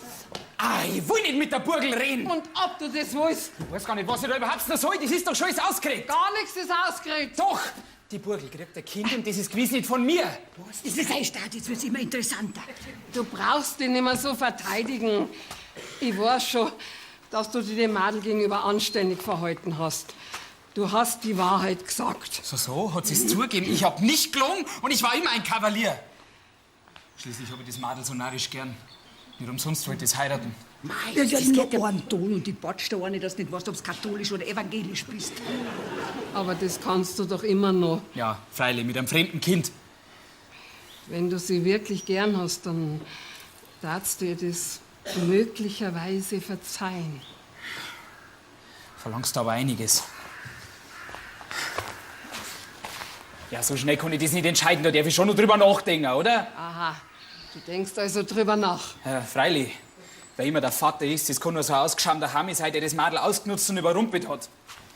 Die Burgel selber ist wahrscheinlich am allerwenigsten schuld an der Geschichte. Ja, wer meinst jetzt du, dass der Vater ist? Der Pfarrer weiß zumindest, wie es geht. Lorenz, jetzt bin ich endgültig davon überzeugt, dass du der Richtige für mich, die Burgel bist. Und darum werde ich dir jetzt einmal was sagen. Die Burgel ist nicht nur unschuldig, sie ist auch ganz unbefleckt. Mei, eine unbefleckte Empfängnis. Und das bei uns im Dorf. Wie meinst du das? Ich meine, dass sie gar nicht schwanger ist. Das war alles nur, naja, sagen wir einmal, ein Irrtum. Ist das der Ernst? Ja, wenn ich es dir doch sag, es ist alles in bester Ordnung. Sie kennt sich halt noch nicht aus. Sie hat scheinbar nur was falsch gegessen. Ich kenne mich jetzt überhaupt nicht mehr aus. Wally, wenn das stimmt, dann wird ja doch noch alles gut. Da druck mich nicht, ich bin immer die Jüngste. Aber wenn du unbedingt willst, dann kannst du mir ja Puzzle geben. Mit der größten Freude. Da ist ja das falsche Luder. Und du, Lorenz, lass sofort die alte Hex aus, oder willst du das Meitreckert machen?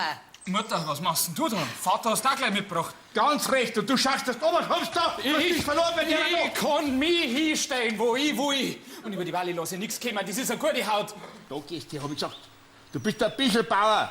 Und in Zukunft hast du mit solchen da nichts mehr am Hut. Hast mich. Ja, lass den Burm doch machen, was er will. Du bist ganz stark. Du bist das Schlechteste, das Hinterfotzigste, was ich jemals in meinem ganzen Leben kennengelernt hab. Du bist der Schuld an der ganzen Geschichte. Was für eine Geschichte? Da! Was denn für eine Mit dem ganzen Krempe da! Hab ich heute bei unserem Stadelboden umgefunden. Zuerst hab ich nicht gewusst, was das alles soll, aber dann ist mir Licht aufgegangen. Lorenz, wie kommt denn das ganze Graffi zu unserem Stadelboden auf? Hast du etwa gar mit der unseligen Erscheinung von vor 14 Tagen was da, hä? Das ist doch das Gewand von der komischen Heiligen, hab ich recht. Ui, jetzt geht's uns an den Kragen. Ja, Wally, jetzt meine ich, sind wir aufgeflogen. Ja, nicht ihr seid aufgeflogen, sondern bloß die alte Hex da. Wir werden selbstverständlich kein Sterbenswörter darüber verlieren, dass unser depperter Sohn da auch mitgemacht hat. Nein, das soll die Wally ganz allein auslöffeln. Hast du mich? Pass auf, was du sagst. Und ich verwandle euch alle in Lauter, Hör doch auf mit deiner Rumfuchtelei, auf dein Sauberformen nicht mehr Aber nein. ich kann wirklich hexen. Wart's nur ab. Wenn du wirklich hexen konntest, dann hättest du das ganze Theater nicht dafür stehen müssen. Wally, lass doch gut sein. Das bringt doch jetzt alles nichts mehr. Ja, es stimmt. Wir haben die heiligen Erscheinungen bloß vorgespielt. Es gibt kein Wunder. Ja, da ist das Ordinariat ganz von selber draufgekommen. Über den Brief gekriegt von denen. Aus ist es. Nix ist. Nix ist mit dem Wallfahrtsort. So was wie die, das müssen wir davon jagen. Oder noch besser, einsperren. Wir waren gleich mit dem Verbrenner auf dem Scheiterhaufen. Das ist eine gute Idee. Schamt euch. Und dass ihr's gleich wisst, ich werd heiraten. Und zwar die Burgel. Und dann könnt ihr euch auf den Kopf stellen. Was? Das Trutschall von dem Kartoffelbauern? Das kommt überhaupt nicht in Frage. Und ob. Und wenn euch das nicht passt, dann könnt's mich ja enterben. Das wird schneller passieren, als du Dinge kannst. Wo ist denn der Herr Pfarrer? Kilian, du störst. Erstens ist der Pfarrer nicht da. Und zweitens, lass dir ein für alle Mal gesagt sein, ich habe kein Interesse an deinem Kartoffelacker. Morgen ist das Geld da. Das ist mir wurscht, wie es das zusammenbricht. Schon recht, Bürgermeister, aber wo ist denn jetzt der Herr Pfarrer? Da drin ist er. Was macht's denn es da? Das ist gar nicht so wichtig. Was der Herr Pfarrer macht, das ist wichtig. Was macht denn der Herr Pfarrer da Ja, drin? der ist da drin und Und hat... hat alles mitgehört, was da draußen vor sich geht. Die Plärrerei war ja nicht zum Überhören. Die Burgel hat fast nichts verstanden von dem, was ich ihr gesagt habe. Was? Die Burgel ist auch da. Ja, die ist auch da. Burgel? Lenzi! Lenzi! Ja, Ja, hey, schaut euch gar nicht, Herz auf mit der Rumbusselei. Das ist nicht zum lass du das Anschauen. arme Kind aus. Die ist nicht für dich, du hast was Besseres verdient. Du meinst was Reiches, stimmt's? Ja, ja. Ein Madel, die ihr eigenes Geld mitbringt und wo ich sicher sein kann, dass sie nicht scharf ist auf die Sache von meinem Buben. Dann darf es ja eigentlich gegen mein Madel nichts haben. Wie darf ich denn das verstehen? Hä? Ich hab große Neuigkeiten. Ich hab gerade einen Brief gekriegt vom Bezirksamt und die schreiben mir, dass sie nach der Untersuchung von den Bodenproben und dem Quellwasser festgestellt haben, was ich lese euch vor, können wir Ihnen mitteilen, dass es sich bei der auf Ihrem Grundstück befindlichen Quelle um eine hochwertige, bewiesenermaßen effektive Heilquelle handelt. Geh weiter zur her, das muss ich selber lesen. Das ist ja ein richtiges Wunder. Heißt das, dass ihr jetzt aus dem Schneider seid? Mei, wer hätte das denkt? Dann wird unser Dorf kein Wallfahrtsort, sondern ein Kurort. Ja, Moment. So schnell schießen die Preise nicht, gell? Da meine ich, hat mein zukünftiger Schwiegervater auch noch ein Wörterl mitzureden. Na, Bürgermeister, ist die Burgel jetzt nicht gleich viel attraktiver als Schwiegertöchterl? Ich habe nie gesagt, dass Sie nicht so attraktiv nur waren, ne? Je weiter heute steht nicht so rum, macht was. Der Killer hat die Heil- und Geldquelle. Ja. Madel, komm an die Brust deiner zukünftigen Mutter. Hast ja immer auf eine verzichten müssen. Jetzt hast ja mich. Kilian, da kann ich auch nicht so sein. Lass uns Frieden schließen, damit wir dem Glück unserer Kinder nicht mehr im Weg stehen. Geh weiter, Schluckei. Das geht jetzt schon ein bisschen schnell. Ja, also, Burgel, willst du den Lenz wirklich haben? Ja, Papa, den und keinen anderen. Also gut, wenn das offensichtlich das Glück von meiner Burgel ist, mach halt eingeschlagen. eingeschlagen! Da hast du deine Quelle wieder. Das ist wieder ein Wunder. Ja. Ich muss nicht wegziehen. Die Burgel kriegt der Sparbürgel, eine Hochzeit steht ins Haus und meine Schulden bin ich alles. So wie ich dir das gesagt hab. Ich hab doch gewusst, Walli, dass der Hexerei was hilft. Ganz gleich, wie du das auch angestellt hast. Weißt, die inszenierte Heiligenerscheinung war die eine Sache, aber dass es bei der Bitterquelle hab stattfinden lassen, eine andere. Weil als Hex kenne ich mich mit Heilkräutern und Heilwassern ja aus. Ja, und ich darf jetzt sagen, dass wir alle zum Bickelbauer in sein Wirtshaus gehen und die Verlobung feiern und die Entdeckung von der Heilquelle. Das ist eine gescheite Idee. Kim, Karin, lass uns auf die Kosten anderer amüsieren. Ja, das tust doch du allerweil. Jetzt geh weiter, Alter. Unser Bur heiratet, der darfst du nicht lumpen lassen. Nix da. Die Feier zahlt immer der Brautvater. Das ist sehr vernünftig, ja. Das ist gut. Weil ich hab ja in Zukunft einen Haufen Geld. Bürgermeisterin, Hä? hast du nicht einmal gesagt, dass du eher dem alten Moser sein Hintern einschmierst, bevor dein Bur das Armenhausmadel heiratet? Da, ich wünsch dir viel Spaß.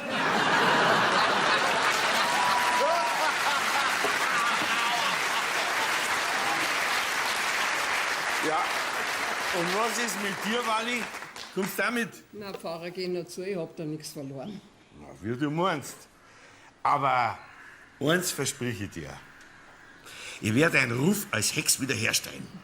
Ein paar heftige Predigten von der Kanzel gegen die und der Hexerei und die Leute werden die Tüten wieder einrennen. Das verspreche ich dir. Du bist und bleibst der Schlitzohr, dank dir recht. Und ihr zwei verliebte Schneckerl, ihr macht euch jetzt auch auf den Weg. Ja. Weil ich weiß gar nicht, was ich sagen soll. Ohne die waren wir nie da, wo wir jetzt stehen. Ich hab doch gar nichts da. Doch. Und ich glaube, du kannst doch ein bisschen zaubern. Wie hätte ich sonst so kommen können? Naja, vielleicht weißt du das ja selber nicht. Du bist was Besonderes, Marie. Ja. Besonders blöd bin ich manchmal. Also, jetzt verschwind's endlich. Ja, wir gingen ja schon. Bis auf unsere Hochzeit. Da kommst du vielleicht schon, gell? Und wenn ich dich mit dem Kaibestrick hinziehen muss. Vierte Walli. Vierte Balli. Vierte Burgel. Mein Dirndl, wenn du wüsstest, wie ich mich für dich frei. Ein Kreuz ist schon im Leben. Aber sie wird glücklich, da bin ich mir ganz sicher. Na, Fidibus, bist wieder da. Kater, es sind Dinge passiert. Das glaubst du gar nicht. Fast ein bisschen viel für einen Tag. Ah, jetzt bin ich miert. Balli, darf ich dich noch einmal stören? Mein Kind, hast du mich jetzt aber erschreckt. Was ist denn? Du bist gar kein Hex, gell? Nein, aber das hätte der Lorenz dir schon noch verraten. Der hat es gewusst. Er ist mir heute auf die Schlich gekommen. Dann brauche ich ja gar keine Angst mehr haben. Jetzt habe ich noch stärker so ein seltsames Gefühl. Aber nicht schon wieder, dass du Kind kriegst vom Händwaschen oder so. Nein, jetzt bist du wieder wie früher. Aber vorher, ich weiß auch nicht. Als wir zwei vorhin allein in deiner Hütte waren, da hast du so ganz anders mit mir geredet. Mehr so, wie ich immer geglaubt habe, dass eine Mutter mit ihrem Kind redet. Walli, Da ist in mir oder habe ich da was gespürt? Burgel, du kannst gern glauben, dass ich vielleicht mehr bin für die. Und ich trau mir auch ein bisschen davon. Aber glaub mir, Dirndl, selbst wenn es dann noch was anderes zwischen uns gab, dann... Was dann? Dann war das nicht gut für die. Aber wer immer an meine Mutter ist, ich bin mir sicher, dass sie damals keinen anderen Ausweg gesehen hat. Sie hat wahrscheinlich nicht so viele liebe Menschen um sie rum gehabt wie ich. Und sie hätte keinen besseren Ziehvater als den meinigen finden können. Du hast recht. Ein guter Mann bleibt auch immer ein guter Mann. Und eine Hex bleibt in die Augen von den Leuten immer eine Hex. Aber mir war das doch wurscht, was die Leute sagen. Aber mir nicht, Burgel. Glaub mir, die Welt ist nicht so verständnisvoll, wie du meinst. Ja, außerdem war das doch alles nur so dahergeredet. Du täuschst die Madel. Ich bin nur eine gute Freundin für den Rest deines Lebens. Du hast einen rechten Vater und einen wunderbaren Mo an deiner Seite. Geh zu deiner Familie und leb dein behütetes Leben. Gut, Wally, dann habe ich mich wohl geirrt. Aber ich verstehe das schon wirklich. Vielleicht braucht es noch ein bisschen Zeit, ich habe Geduld. Und wenn du mir irgendwann was sagen willst, dann bin ich da. Bis bald, Wally. Bis bald, Burgel.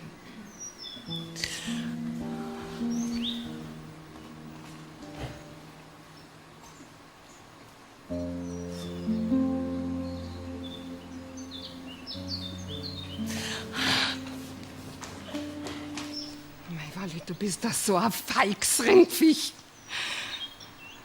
Flunkerbären und Schwindelgras, Wahrheitskraut und Lügenmoos, Gewissenswurm im Hexenhaus, die ganze Wahrheit muss jetzt raus. Ja, Fidibus, ich gehe ja schon noch. Wart, Burgel, ich muss dir doch was verzeihen.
Thank you.